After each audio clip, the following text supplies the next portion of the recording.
Nothing in this podcast is intended as investment advice, and the people in this podcast may hold positions in the stocks they talk about. Do not buy any investment based solely on a tip or recommendation. Please do your own research.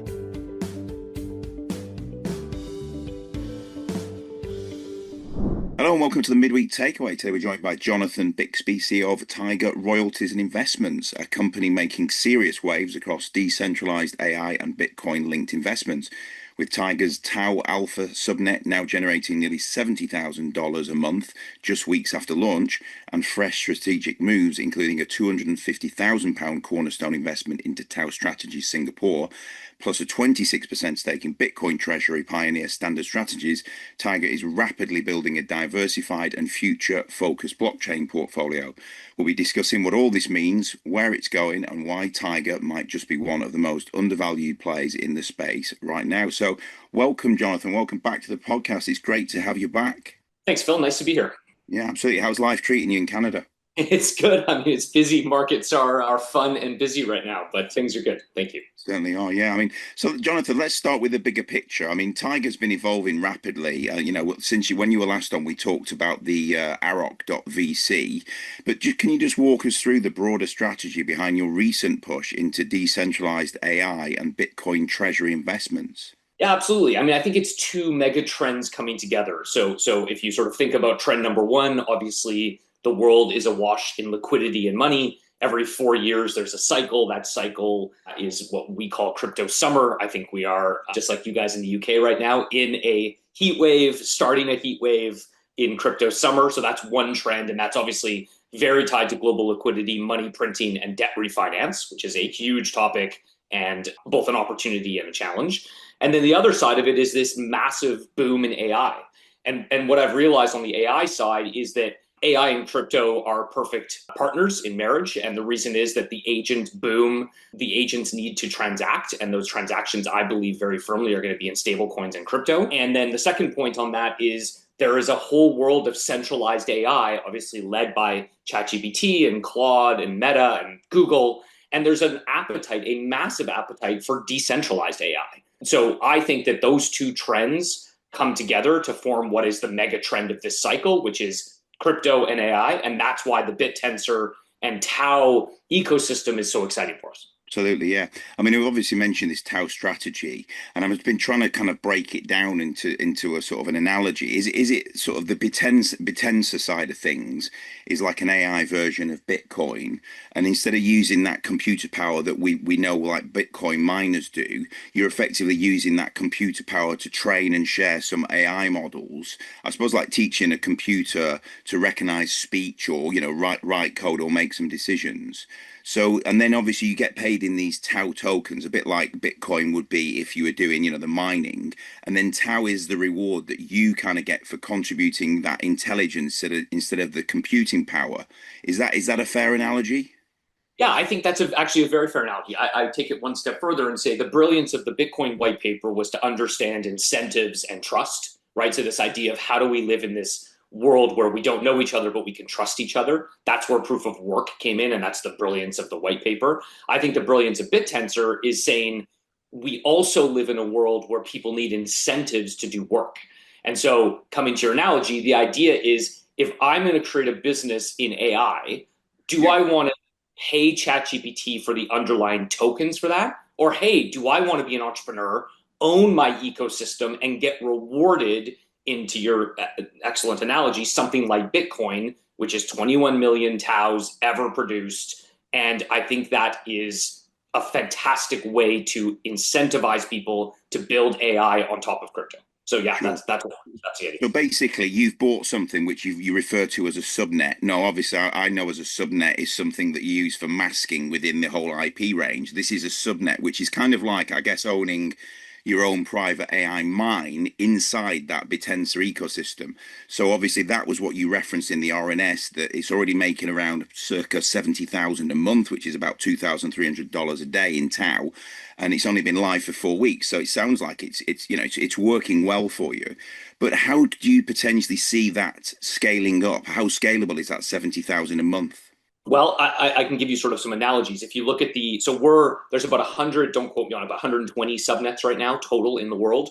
we're somewhere around the, at least last time I checked, 70 to 90 range. So we're still early. Obviously, it's only been 4 weeks. If you go to the top 10 or the top 20, Shoots is a good example of that. Just to give you a sense of scale, they're at about 200,000 US a day. So a lot of room to scale, both in terms of our subnet at Tiger and then all the other subnets that we see as possibilities. And the analogy that I would give on that, which I gave in the RNS that we put out when we first bought our subnet, is this is like buying real estate in Mayfair, right? So the idea is these businesses are getting a footprint in, and I believe first mover advantage is going to matter, because as the subnets grow, and just to remind you, there's only one per day forever that can be created. I think that real estate is going to become more and more and more valuable. So not only the Tao that's received is going to go up, but the actual value of that real estate, I believe, is going up. Okay, Jonathan. Now, that is all very interesting. Now I want you to explain everything that you do in Tiger to the man who knows nothing. Yeah, so Tiger is a proxy on what I think is the most exciting megatrends, right? So obviously we've talked about two of them already, crypto and AI, and we've really tried to focus. Obviously, there's so many things we could do, but we sort of started this idea around meme coins and the opportunity there. We've progressed that to AI plus crypto. That's really what we're trying to do. So if you look at the investments that we've publicly disclosed, right? We started, Phil discussed AROC. AROC is an agent. That means it is full AI investing in crypto meme coins. And we can talk deep about AROC as we move forward. We talked about our TAO subnet, the Tiger Alpha subnet. We've done an investment into a TAO Strategies company in Singapore, and we can get into that. And then the Standard Strategies investment, which is the one that we just announced, is there is a mega trend, as you guys know, in the UK around BTC strategy and doing a treasury for tech companies. I think that's a fantastic approach. What I don't know is which ones are going to win. And so what I really like about what Standard did is they said, you know what, we're going to take a portfolio of these. We're going to take some Metaplanet, we're going to take some strategy, we're going to take some SWC, whatever those are. And I think that's a great approach, because you never know how much debt some of these guys are going to go into. You never know how they're going to manage the treasury. You never know if they're going to be overvalued or undervalued. I really like the idea of a public company almost taking an ETF approach and investing across all of these companies, both nascent ones, early stage ones. You guys probably saw TAO L this week announce some things. You're going to see others. I love the approach of investing across the sector. So Kevin, now to answer your question, we are trying to give a proxy to UK investors to get into this space and democratize it for those people that can't get into these seed rounds, can't get into these CLNs, can't get into these companies. That's the idea. So the BTC thing, the £250,000 that you invested, what sort of percentage of that company are you gonna own, or is it an ETF, or what is the situation? Yeah, so we own about 26 to 27%. It's an early stage Canadian company. I know the founders very well. So I started an exchange with these founders a long time ago. They're Bitcoin natives. And they just identified this super cool idea, which is everyone's excited about treasury companies. Why don't we give Canadian retail investors the idea or the opportunity to play across multiple? So it's very simple. Some of the best ideas are simple. But if you want alpha across all of them, you can play in Standard Strategies. I really like it. It's like supermarket.com of BTC Treasury scenarios. That's a good one. Treasury companies. It's, I mean, and I like it. And obviously this week it must have already gone up. You would imagine if they've invested in treasury. The treasury opportunity is huge. I mean, it's a very smart thing for companies to do, in my opinion. Yeah, absolutely. Okay, I have a couple of questions because a few of the guys asked me to ask you, and I think we've touched on them. But looking at Bittensor and TAO, can you see some great AI services running their various subnets? And where are your plans for the Tiger Alpha subnet? I'm sorry, what are your plans? Sure. So absolutely. The way I look now at Tao, and I'm a firm believer in Tao because of the people behind it. Barry Silbert, who is Grayscale, is behind Yuma, which is building on Tao. I firmly believe Tao is going to actually be the winner in this cycle. So the answer is anything you can do in AI, every agent, every idea in AI will be a subnet. That's the idea. So every chat, and there's 3 or 4 chats already, grabbing AI infrastructure, doing AI sports betting, all of those things will be done on subnets, and those will just proliferate over time.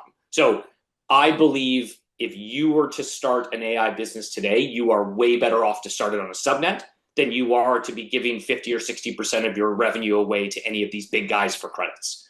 So that's number one. Yeah. In terms or you potentially do the small language models for individuals, because then you're not giving anything away to anybody. Then I presume you could put your own language model on there, and then most importantly, you get incentivized for other people using your model. So you are, the way I think about it, is the entrepreneur, right? You have the incentive to create innovation. It's decentralized. It's out of government control. It's on the crypto rails. Why wouldn't you do that? So I think that's the narrative that's going to win in this cycle. Yeah, Priority AI are doing that with small language models, and also Narwhal, which is a company that we deal with, is also creating a bot, if you like, that's going to be able to be the salesperson, and they're doing it as a large language model themselves.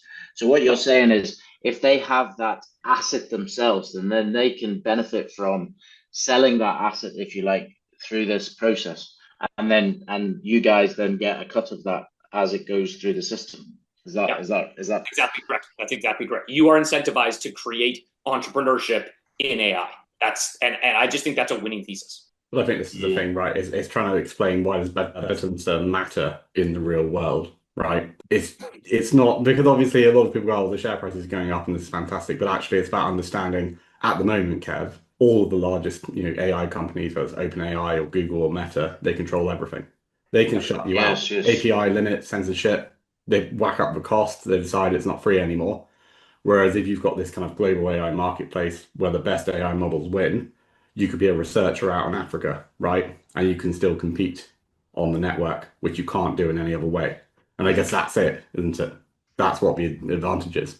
Yeah, it's protecting it, because ultimately the people who are going to control these large language models could actually control the world if we don't have a safety net. Is that a fair summation, Jonathan, or not? Yeah, I'm less concerned about the AI taking over the world in the short term. So I think you're right, Kevin, in terms of maybe in the long term. I think of it more as control on, to what Charles said about tokens, right? So all of a sudden the token just got jacked up 2x. All of a sudden what I'm doing is not appropriate for Meta, right? So it's just the idea that I can build on these ecosystems and just get shut down through my terms and services that I have with those big players. And we all know those big players don't really care about me. They're going to care about their business models and their politics. No, I mean, anyone who's worked in kind of SEO or ranking or SERPs, Google changes the policy, your website can, drop down 10 pages and then your business is toast. But I guess, in my mind, the way you look at it is, crypto versus fiat. The whole point of decentralization with Bitcoin is that, no one government controls the flow of money. And it's exactly the same thing. You don't have a few very powerful companies controlling the AI chatbots and large language models. You have it decentralized so anyone can open it and anybody can access it. And I think the most important thing is that it self-improves, because the best models get rewarded and the poor models get nothing. And that's the bottom line, isn't it, Jonathan? It's truly democratic. That's a great way of thinking about it, right? Which is, if you get tracked model, you make more money. It's just it's capitalism at its best, let's just say. So the last time you came on, Jonathan, we waxed lyrical about the tokens, and that was Arrow. So you then bought in and were helping to promote Arrow. I think that was the deal. Yeah. So how's that gone, for one? Is Arrow higher than it was when you first began?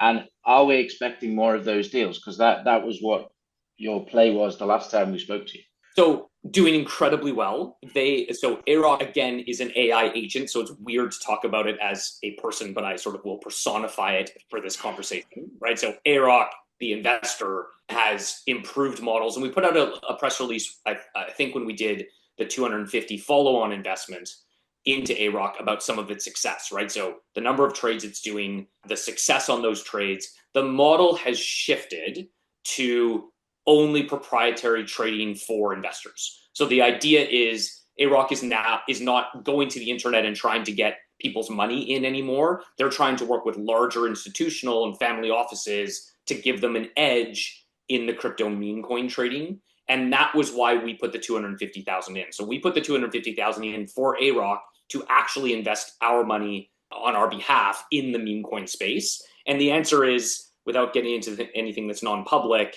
I'm super impressed with AROC. So both the speed of this market makes it so that you need to be an AI 24/7 or someone on some sort of stimulants to be able to trade market.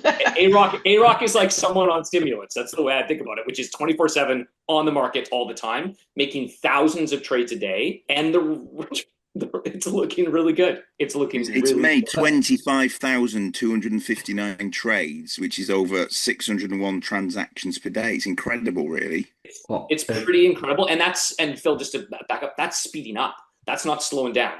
Yeah. I would say it's even orders of magnitude above that now. Like, it is going all the time, in and out, making trades. It's psycho. It's crazy. So it's gone from a 37.5% win rate to an 88.89% plus 137% relative improvement as well. So it's learning all the time and improving. It's a regression system that is constantly looking at how it does better and better on a per second basis. It's pretty incredible use of AI, frankly. So, Jonathan, I mean, I know you can't answer this question, but I have to ask it anyway. So, what is it worth? You know, I mean, you've invested what, £500,000, have you, in A-Rock in total? Yeah, so we have two different investments. One was we helped build it in our incubation model, and then the second investment was actually, here's money to manage. Two different investments. Okay, so the money to manage. I mean, what is the look forward? I mean, are you trying to double that money in a year? Are you trying to double it in 10 seconds? I don't know. What is the deal? It is in A-Rock's hands. A-Rock is very capable. We have given some parameters around the answer to that, which I can't give publicly. But what I can say is every day and every week that goes by, it's getting better.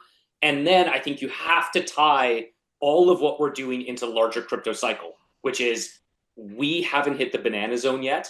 And when the banana zone happens, it's going to be violent and straight up. And so is the banana zone when your taxi driver tells you to buy Bitcoin? Is that point?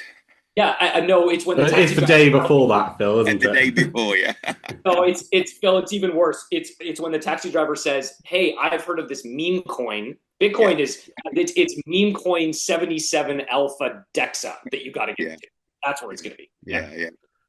So can I push you on it and say, has it made money? Is it worth more than when you put it in? The answer is yes. I can probably give that as a. Okay, and even if you can't, you did, so that was all good. So the scenario then is, okay, so we've got this A-Rock, and that was one opportunity that you were talking about. But when we interviewed you the last time, you said no, there's maybe 10, 12, 20 of these that could be replicated. Is that happening, or has it happened, or is it going to happen? So happening will happen, and we are announcing as we finalize these deals. So just to take a full step back from the last time we chatted, obviously we had Liberation Day, markets tanked, crypto tanked. We held our breath for about a month, and I think everyone did in the world. And now, as we move out towards what I think, again, is Banana Zone Crypto Summer, you are going to see more activity from us. So when Liberation Day happened, just like every business, we just said, okay, let's just take a pause, take a breath, see where this is going to go. And frankly, markets are back to all-time highs, and Bitcoin's going to be there very soon. So more happening. Obviously, you saw an announcement today. We are going to continue to be active in the market. Do you see with this Bitcoin Treasury policy that it looks like companies are taking on, that actually now that corporate demand for Bitcoin is going to be much greater than it was, rather than just in people's hands, if you like, that actually this is just going to drive the Bitcoin price anyway, regardless of, because institutional money is there and coming, and you look at Smarter Web Company, it's got a market capitalization of 600 million from nothing, and they're going to buy Bitcoin for sure. So surely this upward pressure is going to make a difference. Or are we going to have a situation where some of these whales who still own a lot of stock are going to start dripping their stock back into the market? What's your thoughts? Well, 3 data points. So I'll give you data and then I'll give you thoughts. So data point 1 is there's less coins on exchange than there ever has been. And that's been going down over time. So there are less people that are willing to take their coins and put them on exchange. I don't think that's a security thing. I think that's because people are in for the long haul. 2, to what you just said, I'll just give you a data point. Michael Saylor announced a buy-in strategy this week that is 3 years of mining Bitcoin. So 3 years of production was purchased by one company this week. As companies continue to raise money and as the public continues to see debasement, the big beautiful bill in the United States is not going to help, is going to help this, but is not going to help the United States. As you have to print more money and go into more debt, your fiat currency, that money that you think is real, is simply ice and it's melting out of your hands.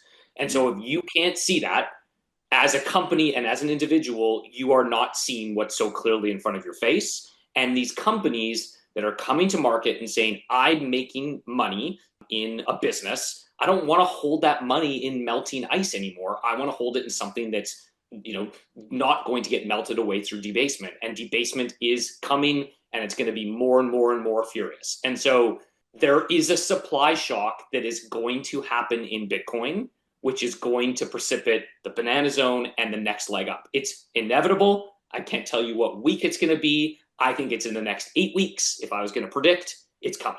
It has to come, is the answer. Oh, sorry, one last data point. Look at the BlackRock ETF. Fastest ETF ever in the history of the world to get to 70 billion.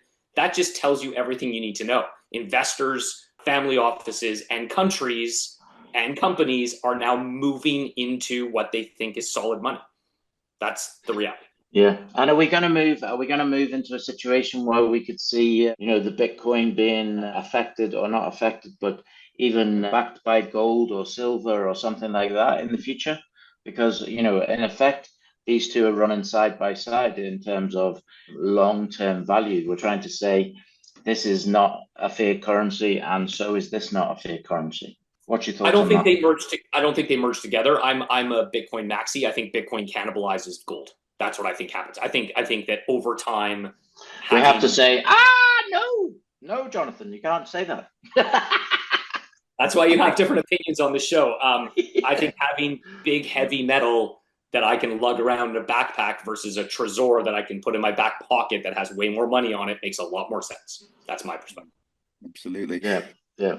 I think on that note, Jonathan, obviously, you're also chairman at Cykel AI, which recently also made headlines by adopting a Bitcoin Treasury Reserve Strategy, joining the likes of MicroStrategy and Tesla in using Bitcoin as a store of value to diversify the balance sheet and drive those long-term returns. Can you just talk us through the thinking behind that move and how it aligns with Cykel's broader vision, please? Yeah, so Cykel obviously is a company with AI autonomous agents. They have launched 2 right now, Lucy in the AI recruitment space and Eve in the sales agent space. They are native AI group, right? So Cykel is built by people who have been in AI even before ChatGPT was released. And the reality is that, like every other company we talked about today, they are making revenue and they don't want that to be debased. So it makes a lot of sense. I'm sorry, not only making revenue, but raising money, as you saw, we just raised with Clear. The reality is that why would, again, you have that money in British pounds when you can hold that money in Bitcoin? So a percentage of the treasury that was raised, or the money that was raised, is going into treasury. Revenue goes into treasury. And again, it's the same principle that I discussed before. It's a very smart long-term move for any company. And any company that I'm involved in is going to attempt to do that with extra cash. Yeah, it's an interesting play, isn't it, really? Because effectively what you're doing is, as the Bitcoin price goes up, it's based in dollars. And effectively all we're saying is there's going to be huge deflationary pressures on the dollar, and it's going to go down in value. It's already begun, and it's going to continue. Yeah, I mean, if you really want to get a good indication of that, Kevin, don't look at charts of Bitcoin to Great British Pounds or US dollars. Look at it to the Venezuelan bolivar or the Egyptian currency or the Nigerian currency. Look at it at currencies that truly debase. And you want a return? If I was in Egypt or Venezuela or any of these or Zimbabwe, the return on your fiat into crypto, into BTC, is so much higher on those charts, right? And so if you want to see what accelerated debasement looks like, go look at countries that have done it. It's fascinating. Tell me about it. When I moved to Egypt here, the US dollar to Egyptian pound was 8. It's now 50. Yep. Now, so okay, that's that BTC chart, right? That BTC chart, it blows your mind. Yes. Yeah. It would be a factor of 12 higher than just the dollar one, probably. So yeah, it would be. You would probably be talking about a BTC of well over $1 million. in real terms. I mean, in what you can actually buy. That's right. So yeah, very interesting. So how, in terms of CYK, what do you think is going to happen? Are you going to have more of these spots, more into more areas, or how do you imagine the business is going to develop, and how is the revenue, increasing? Yeah, so the answer is yes. So AI business analyst Samson is next. They named them funny names and they put actual AI avatars, which is cool. And then Delila after that. There you go. So there are going to be different. I hope she doesn't cut his hair, otherwise we're in trouble.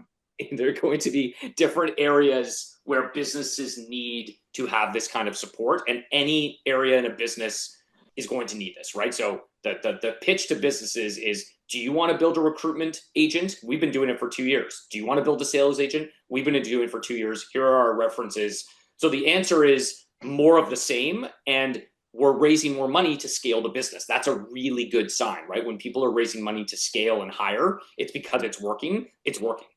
Yeah, I think you need to tell the UK market that that's a really good thing. But I think we're learning a lesson right now because of these crypto BTC plays that, you can raise and still the price goes up afterwards, because we've had 2 or 3 years of mediocre raises that have been slashing the price just to get the money in. But the liquidity now is coming back. And I think it's going to tipple over to some of these real life stocks as well, especially in the resource space. But I know you don't believe in that, but I really do believe that some of it is going to tipple into gold, silver, et cetera, stocks, because they are also a feeling that you are protecting your fiat currency, if you like.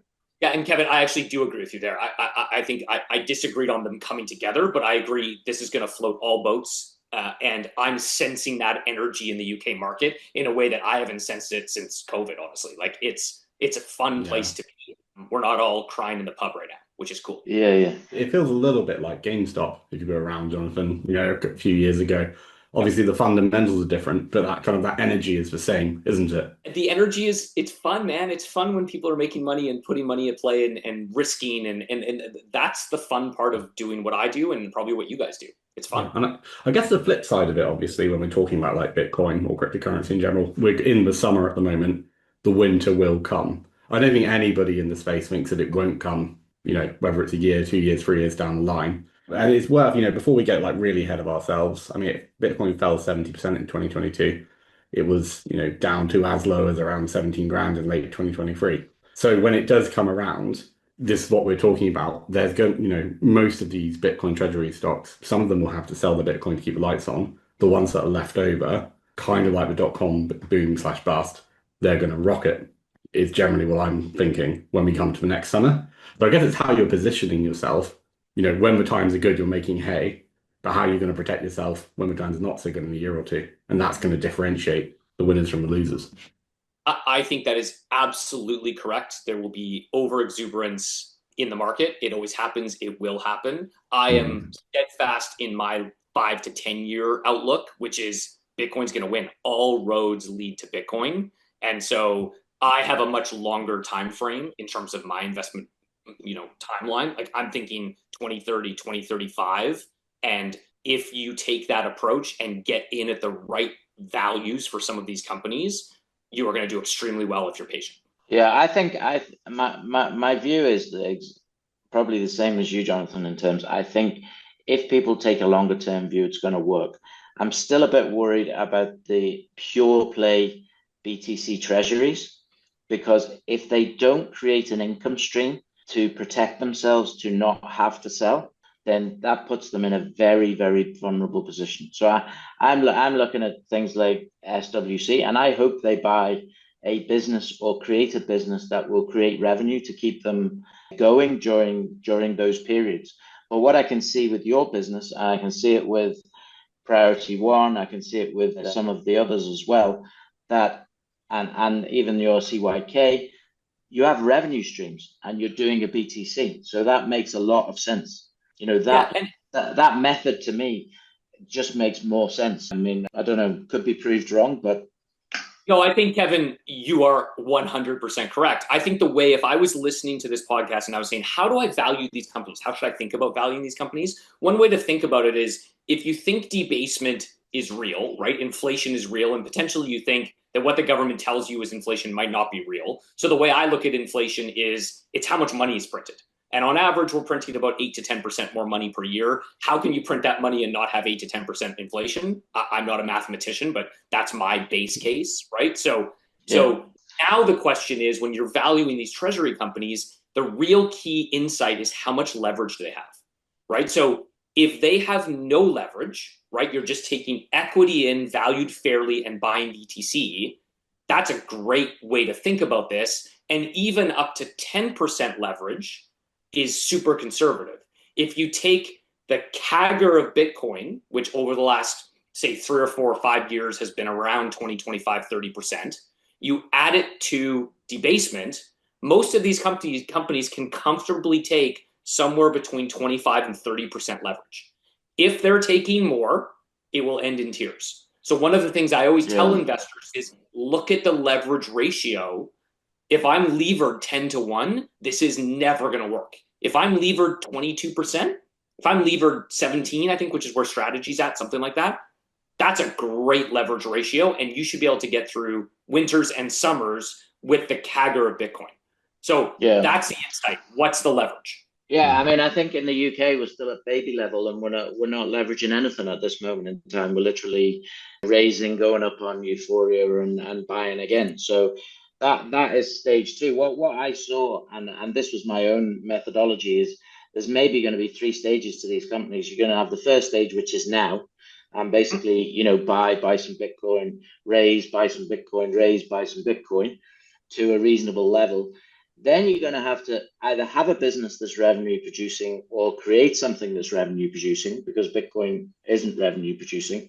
And then thirdly, you're going to add some leverage onto that because you have revenues, not because you have the Bitcoins. And I think if those companies go through that stage, then you're going to create some billion-pound companies, multi-billion-pound companies, I think. So my question is Tiger going to be a billion-pound business in the next 5 years? I think if our strategy is correct, which is crypto plus AI is a winner, the answer is yes. So we are in baby steps. We're early stage on that. I think the winning strategy in crypto is AI plus crypto. And I think if we're right, the answer is yes. Yeah, I was going to ask you about that, just about a bit about sort of sentiment, because obviously, it's no secret that you were the founder member, or one of the founder members of Argo blockchain, and we saw how well that did, as you say. You alluded to that earlier on, but how you said at the top there that you start early, you're up, you work in London hours, you're hardworking, you're consistent, but how confident are you and passionate are you about growing Tiger to be something like, even at half the scale of Argo, would be a massive success? Well, this is where you get into the deep psychology of people. So I'm not going to bring my wife on this podcast, but if you ask my wife, why do I do it? It's because I'm a degenerate lover of business. So I just love raising money. I love building business. I love creating shareholder value. I do not have to do this. I choose to do this, and I choose to do it because I freaking love it. And so passion is, and drive, and obviously as a father of 3 kids, I think about this all the time, as you guys probably do. How does that manifest itself? In my world, it manifests itself as someone who really likes to work and build value and win the game of business. And so I'm really competitive, and when I say I'm going to do something, I do it. Yeah, it's a game of Monopoly. I must get you to read a book, Jonathan. I've read it like 8 times now, but it's When the Game is Over, it all goes back in the box. Okay. By John Aldberg. Take a look, or send me your address and I'll send you a copy of it. Well, Monopoly, I mean, my favourite fact about Monopoly, if you read the rules, there's a set amount of houses and hotels and properties, right? But the bank can never run out of money. If it runs out of notes, you write down on pieces of paper. Genuinely, notes. And the whole point of the game was to prove that capitalism, in a fiat system doesn't work, and eventually one person has everything. But I do find it's, as we get more esoteric in terms of when we talk about what money actually is, you have fiat currencies just, collapsing in terms of value. Like even the US dollar, and forget this year, just look at it over the past 50 years or 100 years, right?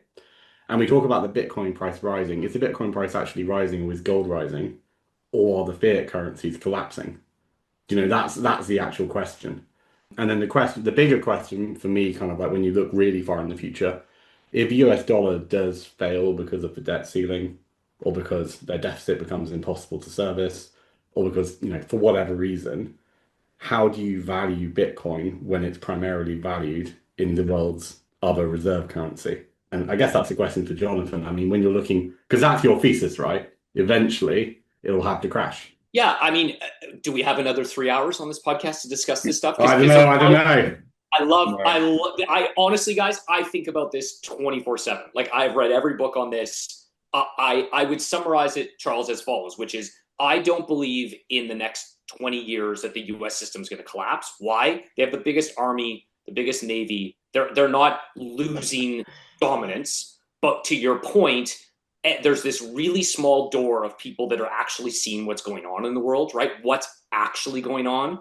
And there is going to be a rush into that small door to de-risk the 60-40 portfolio, right? And so I think that we're going to see an appreciation of Bitcoin, again, to your point, not relative to the US dollar. I don't think we see the collapse of the US system in the next 20 years, but all roads lead to the fiat system we have now is debt-driven and will continue to be forever. It's the only way it works.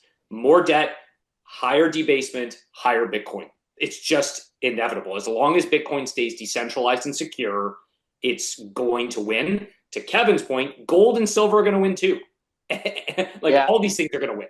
I think you could see that, there is not that they're joined together, but there is a Bitcoin gold ratio, and that's going to come into play. Yep. Because those are the two things that we're now saying, this is a true value. This is true value. And if this is true value, then we should have a ratio between gold and Bitcoin.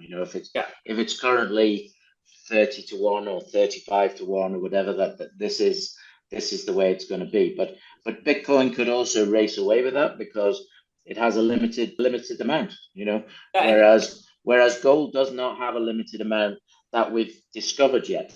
That's right. And the two insights that I would give people today if they don't believe, right, or the two things I would say, and I said one already, but I'll repeat it, which is look at Bitcoin relative to high inflation countries. Like, take that chart and look at it. The other thing I would encourage people to do is start valuing your assets just in your brain in Bitcoin. Isn't it a weird thing to think that our houses have gone up in price over time, right? I feel richer because my house is higher. What's my house valued in Bitcoin 10 years ago, 5 years ago, and today? And it's the exact opposite. And so what I always talk to my friends about around the dinner table is just for a month, value things in Bitcoin. And it really changes your perspective on the British pounds. I'd be very poor, Jonathan. I don't want to do that. What I would say to you is that you're talking about the debasing in Venezuela or Egypt or whatever. Just a note to that story. When the financial problems were happening in Egypt around 2 years ago, I was trying to buy my apartment here, and my money was in the UK. I had to bring it here as gold coins to get my true value for it, because the true value was about 40 or 50% less if I bought British pounds and transferred to Egyptian pounds. So that's just a small analogy of what, these are things. And Bitcoin would have been the same as gold and so on and so forth. But my last question is to do with Tiger and what you think is going to happen next with the whole TAO resource and Aroc. Okay, so I'll refer to those two specifically. I think the Tao ecosystem and what we're doing on the Tiger Alpha subnet is only going to increase in velocity. And we will report to the market on a regular basis what that revenue is, how much Tao is there. That is a really exciting endeavor that is going to scale, number one. And then the AROC side, it's perfect timing for this agent, AROC, to get smarter and smarter. If I am correct on the banana zone and my crypto thesis, the meme coin space is going to explode, and Tiger is one of the best meme coin investors in the world. And I'm sorry, AROC is, and will continue to get better and better. So those two theses that we have around AI, agents, Tao, and crypto are incredibly solid, and I think will outlast anything that's happening in this summer and the next winter. Those are the skill sets that I think are going to win in the market. So I'm very excited, Kevin. And just as a follow-on, you still have cash left. I mean, I think you raised 4 million, so I'm assuming you still have cash left. So what are you going to be deploying it in? So the same thesis: crypto meets meme coins meets AI. I'm very thesis-driven investor. That's the goal. So based on a market cap of about £7 million now, I think it is, where do you see yourself, even short term, in the next 6 to 12 months? Are you going to have more than sufficient revenue to validate those sort of valuations? So I can't speak to where shareholders will value us. I can speak to us putting our head down and working really hard on building revenue. And obviously 70,000 a month is pretty good after 4 weeks. And if you look at the aspirational, if we can get into the top 20 or 10, we will win. And so head down, more hard work, more investments, and enjoying life. That's the goal. Very good. Well, it's been great talking to you, Jonathan. As you say, it's great to hear your passion shining through and how driven you are. It's great to hear. So we'll say on that note, Jonathan Bixby, CEO of Tiger Royalties and Investments, thanks very much for appearing back on the podcast. Thanks, guys. Thanks, Jonathan. Keep being a workaholic, mate, because then you might make us some money. This podcast was brought to you by Roast PR Limited. If you would like to appear on a future episode of The Sunday Roast, please email admin@thesundayroast.net.